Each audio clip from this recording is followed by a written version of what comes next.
Israel's restoration in the Bible.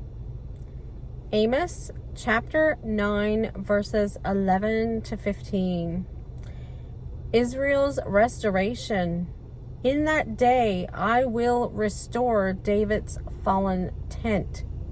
I will repair its broken places, restore its ruins, and build it as it used to be, so that they may possess the remnant of Edom and all the nations that bear my name, declares the Lord, who will do these things.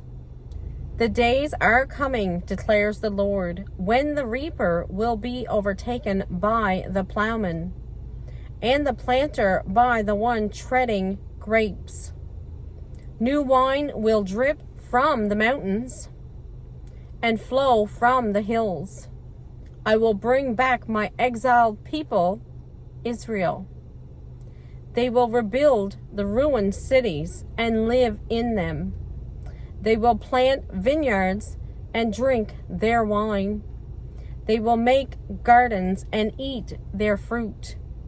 I will plant Israel in their own land, never again to be uprooted from the land I have given them, says the Lord your God. Amos chapter 9 verses 11 and 15 in the Holy Bible.